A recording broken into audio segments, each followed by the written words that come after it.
In this talk, I'd like to introduce you to some research practices that you can adopt in your own workflows that will ultimately result in your research being more open and more reproducible. I just want to start with this tweet from August 19, which I think really highlights how rapidly the world of research has changed. This is a student at a very good university who attended a summer school where the instructors at the summer school were talking about software and infrastructure such as Docker, Jupyter, GitHub, Binder, Python. You could add R to the list. And this student basically wrote that they felt as if they had spent the last 4 years of their PhD program on Mars. And I think this highlights the fact that in a relatively short period of time, a wide range of software and computational infrastructure has started being adopted by researchers as a way of making their research more open and more reproducible. So the world of research is changing rapidly. Interestingly, politicians are engaged with this as well. A few years ago, the G7 science ministers issued a communique where they highlighted the importance of rewarding and recognising scientific activity that involves open and reproducible methods. Within the UK, the Research Excellence Framework, which basically grades universities in terms of their research activity, in the case of psychology, psychiatry, and neuroscience, where I've taken these quotes from, explicitly recognise open and reproducible research practices. And they list a whole bunch of examples of the kind of practices that will be recognised, including registered reports, open data sets, open code, everything else. So it's really great to see at the political level a move towards promoting the adoption of open research practices. A number of universities are really highly engaged with open research practices as well. This is a teaching manifesto which I saw a few years ago from the University of Glasgow, which talks about teaching with an open science commitment, promoting open science and teaching methods, using teaching software such as R and open data to practice analysis skills. And also, importantly, supporting colleagues to learn the skills in order to teach open science. So it's really important to actually remember it's not just the students we need to teach, but it's also our colleagues as well who maybe haven't been able to sort of dedicate the time to sort of teach themselves these kind of new ways of reporting, analysing data, etc. Many funders now require researchers to adopt open research practices when they sort of are funded. I think Wellcome is probably the organisation that's at the forefront of this. They very much highlight the importance of researchers adopting good open research, reproducible practices. European Commission as well. Their Horizon 2020 online manual talks about the importance for data management with respect to making the data generated by researchers available in a usable format to others. So open research is one of those terms that means many things to many people. It means different things in different fields. So there's not a one-size-fits-all definition of open research, and you can't require people to do open research in exactly the same way. There will be differences between different disciplines.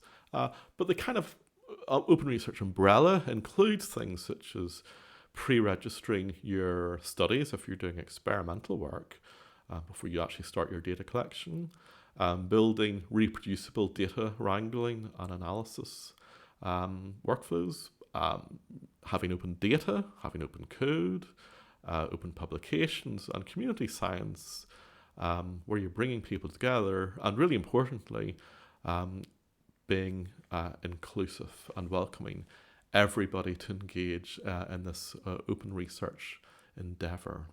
So I just want to talk briefly about some of the aspects of open research that I've mentioned, sort of ways and things that you can do, techniques you can adopt in your own research that will sort of help you move towards a more open and reproducible workflow. So before data collection, before you've actually done your experiment, you can specify your hypotheses. You might well be doing that already. But one thing that's important to do is you can pre-register your hypotheses and your analysis plan at a site such as the Open Science Foundation, where you actually get a timestamp associated with your pre-registration that, in a sense, kind of proves that you really did make your predictions before you started data collection. Very often, you'll read a journal article where the authors will say, we predicted X. Then they'll talk about the experiment, and lo and behold, the experiment supports their prediction. But you have to wonder, did they really predict X before they started data collection? Or is this perhaps an example of hypothesizing after the results were known? So by pre-registering your hypotheses, and actually going one step further, pre-registering your analysis plan, what statistical models you're going to build, you can then kind of back up your claims in your journal article that you really did make your predictions before data collection was actually started. I'm a big fan of data simulation. So again, before you've actually started collecting real data, you can simulate the sort of data set that you're expecting to find and actually write your analysis script on that simulated data set and even pre-register your analysis script. And that can be super useful as well. So in addition to just pre-registering your hypotheses and analysis plan, you could also go down the route of submitting a registered report. And I think it's probably about more like about 250 journals now support this route. And the registered report model involves a journal accepting in principle your journal article before you've even started data collection. So actually you're guaranteed a publication in that journal regardless of what you find once you've collected and analysed your data. So it really introduces an earlier stage of peer review into the process, where your study design is reviewed by experts in the field. And if they're happy with it, so you might have to go through a revision at this point, a revision or two, but if they're happy with it, you basically receive a publication in principle decision at that point. So you can go off, collect your data, analyse your data, you can write up your research article, send it back to the journal where you did your stage 1 submission.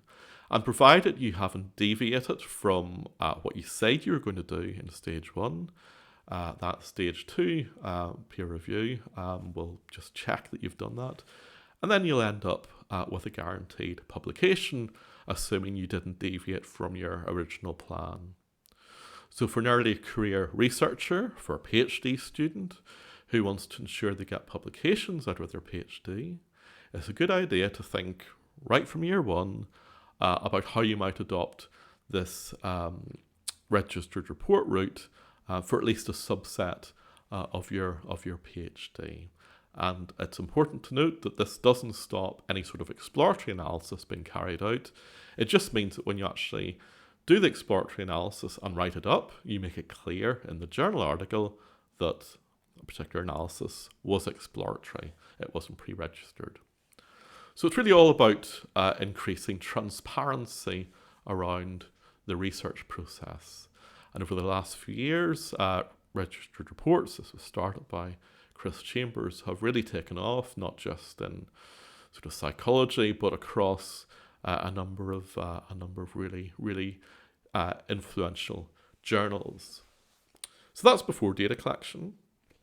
After data collection, it's really important that you adopt open and reproducible kind of techniques and methods in your workflow. So you need to be using analysis software that allows for the open sharing and reproducibility of the entire research workflow, which importantly also includes data wrangling. So you don't want to be doing data tidying or data wrangling in software such as Excel or any other sort of point and clicky type environment. You want to be codifying it. You want to be doing it in Python or in R or Octave or some other language which is designed for data science. So you really want as much of your research workflow as you can being reproducible, being scripted. And I guess it's worth noting in a couple of cases what can happen if you rely on point and click software such as Excel, where it's never always clear what's going on under the hood. This great tweet highlighted the fact that an estimated 20% of genetic research papers contain errors in them because Excel converted some of the gene names into calendar dates. So you don't have to be an expert in genetics to realize that this probably isn't a good thing. So you don't want to be relying on software such as that, which will do things to be, in quotes, helpful, which really, really isn't. There's a nice example a few years ago where a PhD student at the time realized that an Excel spreadsheet that had been developed by some very influential economists, the results of their analysis were then used to kind of inform economic policy following the financial crash of about 2008. It was actually flawed. The actual Excel spreadsheet had a flaw in it, but it wasn't obvious to somebody taking just a cursory glance at the spreadsheet what the flaw was. It was this student who basically uncovered it because he realized he couldn't actually replicate the conclusions that had been reported by the original economists.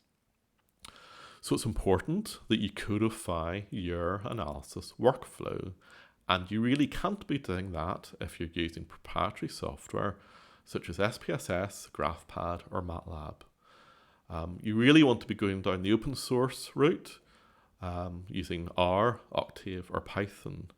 You might even argue that you can't be doing open and reproducible research unless you're using open source software anyway. And you need to think about your entire analysis pipeline all the way from the raw data coming in off the equipment that's being used to generate the data. So you want to get those data in the rawest form as possible, and then in a workflow have maybe a number of different scripts associated with the different stages of the workflow. So your initial scripts might be associated with importing the data. You might have a script associated with wrangling and hiding the data, a bunch of visualization scripts, etc. And scripts are fine for small tasks, but what about multiple tasks and the multiple stages that are typically involved in a research project? How do you connect all the scripts together so that the entire workflow can be reproduced? Ultimately, you'll be wanting to either share your workflow with colleagues or readers of your journal article, or perhaps with yourself in the future when you get a new computer. So what happens when you want to share your workflow but can't because maybe they've got a different infrastructure, because you didn't codify all the stages of your workflow? And just because something works well on your machine, well, that's great. But it's not good when it doesn't work on your colleagues' machines or on your new machine if you were to get a new computer at some point. So when you're writing your analysis software, whether it's in scripts or functions, however you're ever doing it, you want to try to adopt literate programming principles so that your code is easy for others and also for your future self to understand.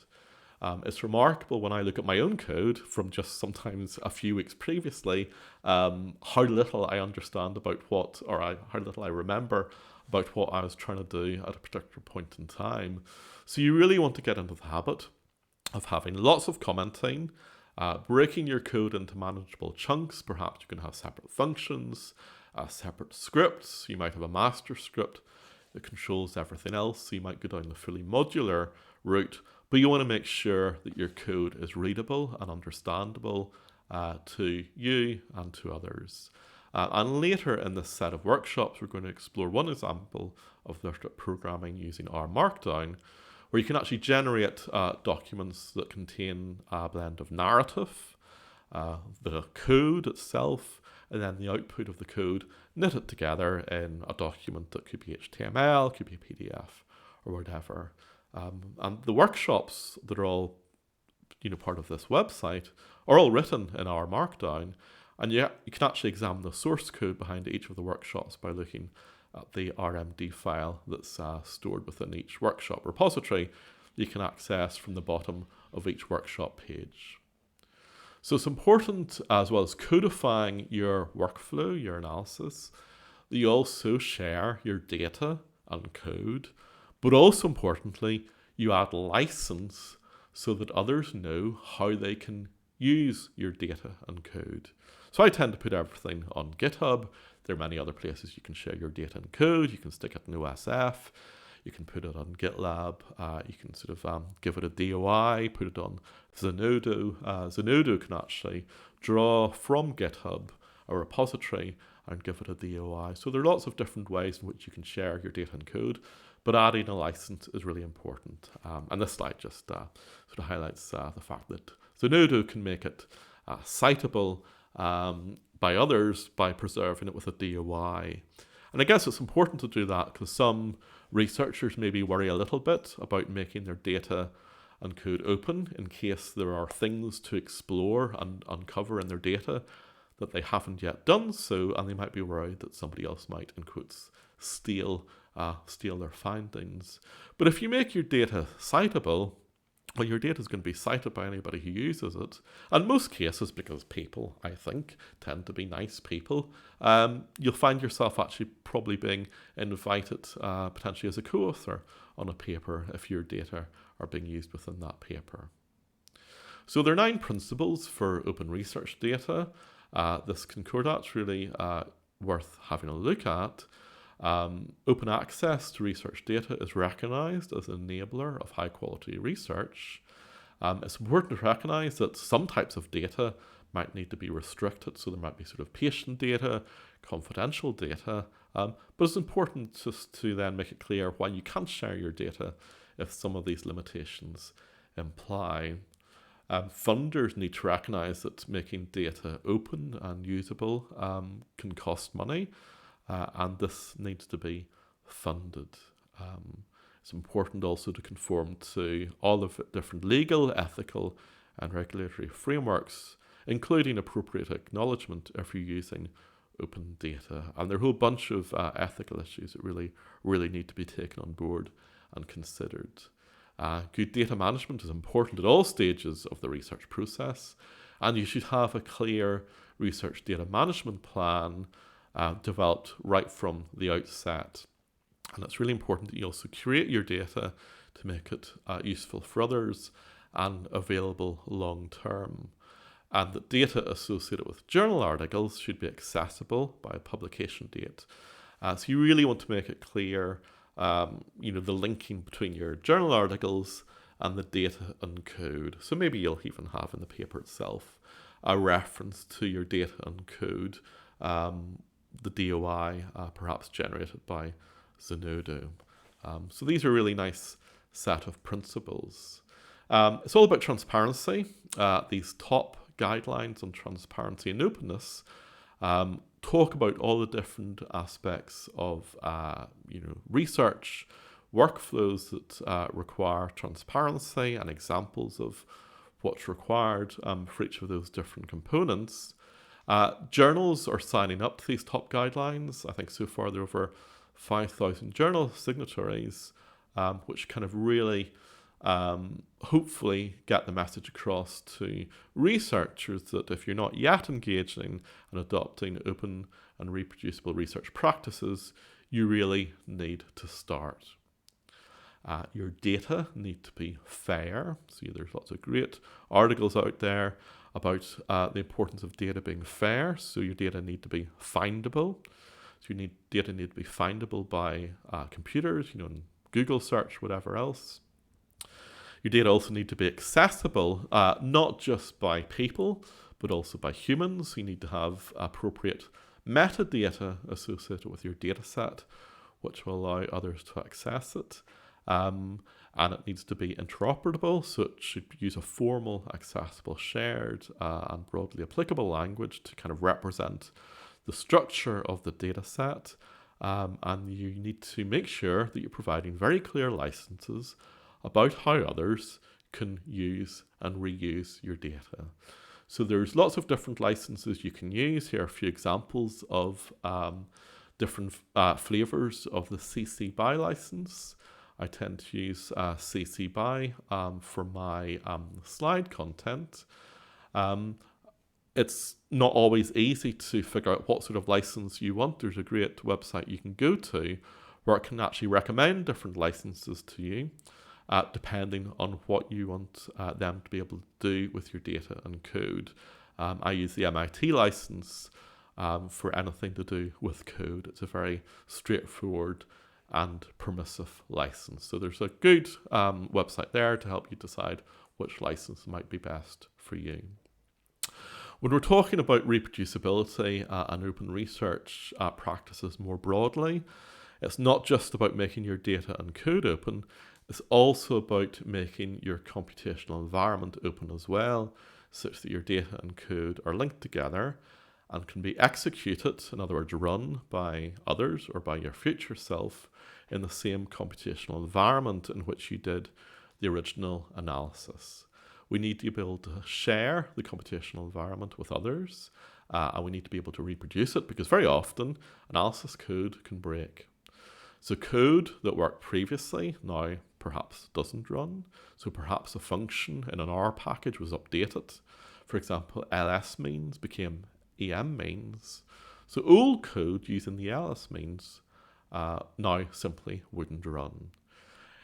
In addition to code breaking in that way, you might find that code that worked previously still works, but it works in a slightly different way. So you might find that you get slightly different parameter estimates for models that you're building due to whatever algorithms are being used to estimate those parameters, or you might find that some warnings suddenly come up that didn't come up previously in the context of mixed models.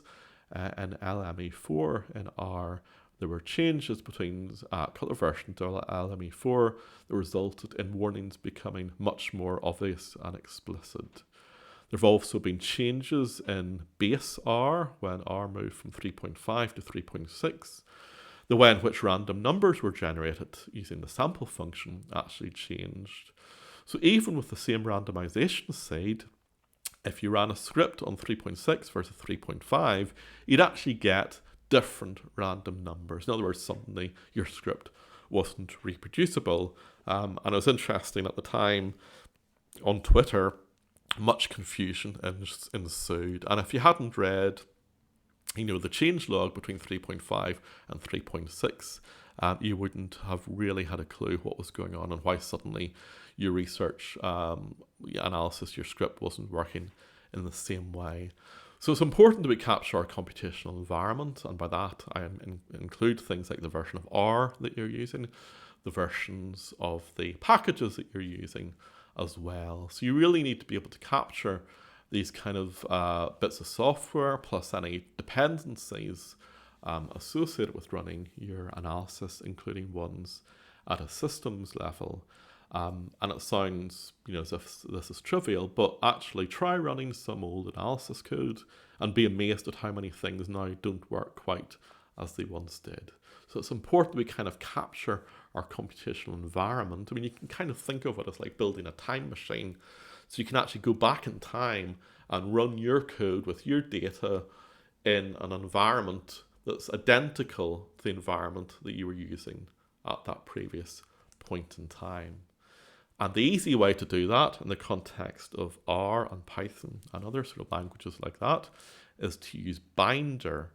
There's a workshop later in this series of workshops where we focus on Binder specifically, but really Binder is working by, it's got Docker under the hood, and it's building a container that kind of captures your data, your code, your version of R, the version of R packages that you used, all at a particular point in time. So it's a great way to do that.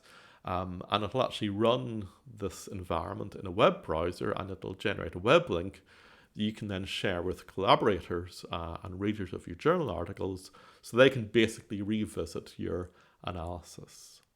One resource that I really recommend you check out is the Turing Way. It's a handbook for how you do reproducible data science, and it's full of fantastic information and useful tips about how to kind of adopt open and reproducible practices. So finally, I think we all, hopefully, I've convinced you that open data and open code are the future. When you make your data open, you need to make it fair, and you need to remember to add a license to both your data and code. Pre-registering your hypotheses is important because it allows you to prove, in a sense, when you write your journal article, that the predictions that you talk about in your journal article really were predictions that were made in advance of data collection. I think that doing open and reproducible research is relatively easy because it's just about changing your habits. You'll end up hopefully adopting a reproducible research workflow where it's just easier, it's second nature to do your research in that open and reproducible manner. You might do a little bit more thinking up front, but the payoff is huge in my view. And not only will others be able to reproduce your results, but so will you at some future point in time. It's also worth pointing out that working in an open and reproducible manner also makes it much easier to engage in large-scale collaborations, because you'll end up acquiring lots of great computational and coding skills that will result in you being a more effective researcher and allowing you to work collaboratively with other people who use those kind of tools and approaches as well.